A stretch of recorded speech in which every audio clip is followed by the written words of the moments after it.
नमस्कार दोस्तों, 14th JPSC prelims classes में आपका स्वागत है। जेपीएससी पेपर 2 के परंपरागत शासन व्यवस्था के अंतर्गत हमने मुंडा शासन व्यवस्था और नागवंशी शासन व्यवस्था को देखा। आज की इस वीडियो में हम देखेंगे मांझी परगना शासन व्यवस्था के बारे में। वीडियो को पूरा देखें। देखिए, इसमें मैंने वही चीज़ों को डार्क और रेड कर दिया है जो इम्पोर्टेंट है, ठीक है। देखिए, पहला है कि देखिए मांझी शासन व्यवस्था में संथाल जनजाति का जिक्र करेंगे हम, ठीक है। संथाल जनजाति की शासन व्यवस्था को कहते हैं मांझी शासन व्यवस्था, ठीक है। देखिए, झारखंड में जनजाति की कुल आबादी जो है 26.2% 2011 के अनुसार, उस आबादी में सबसे अधिक आबादी है संथाल आबादी। झारखंड में कुल आबादी की जो जनसंख्या है उसमें 34% से अधिक संथाल जनजाति की आबादी है, ठीक है। संथाल जनजाति गौड़ और भील के बाद भारत की तीसरी सबसे अधिक जनसंख्या वाला जनजाति है, ध्यान रखिएगा। नेक्स्ट है मांझी क्या है, क्वेश्चन पूछा जाएगा जेपीएससी में। मांझी परगना शासन व्यवस्था के अंतर्गत प्रत्येक गांव में एक पंचायत होती है, प्रत्येक गांव में, ठीक है, जिसका प्रधान मांझी कहलाता है।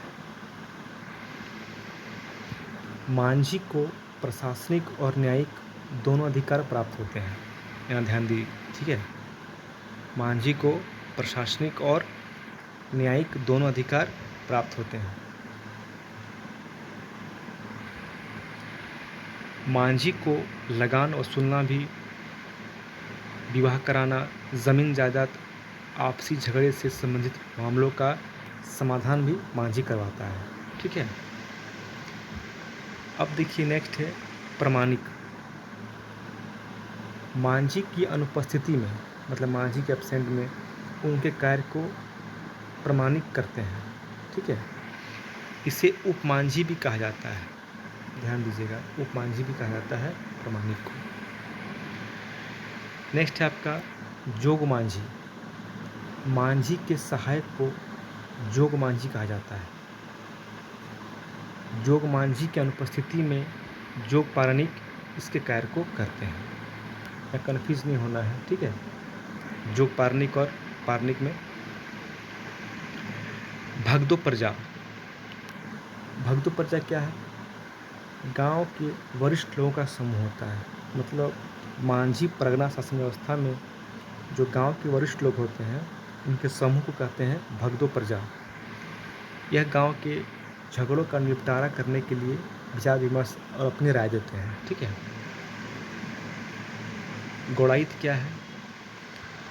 गौड़ाइत का मुख्य कार्य है सूचना देना, सूचना एकत्र करना, ठीक है। इसका मुख्य कार्य है सूचना एकत्र करना और पहुंचाना। मांझी शासन व्यवस्था में गांव के उत्सव हो या कार्यक्रम हो की जानकारी ग्रामीणों तक पहुंचाता है, ठीक है। नेक्स्ट है आपका परगनेत। संथाल परगना में 15 से 20 गांवों को मिलाकर एक परगना का निर्माण होता है, वह परगना कहलाता है। 15 से 20 गांव मिलाकर इसके प्रधान को परगनेत कहते हैं।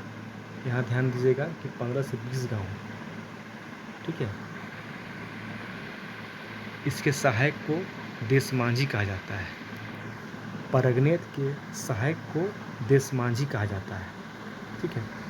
देखिए, जो मैंने बोल्ड किया है ये काफ़ी इम्पोर्टेंट है, और जो रेड किया है, ठीक है। लासेर टंगाए। नेक्स्ट क्या है आपका? लासेर टंगाए। यह गांव का प्रहरी होता है, ठीक है, गार्ड, जो बाहरी आक्रमण से गांव की सुरक्षा करता है।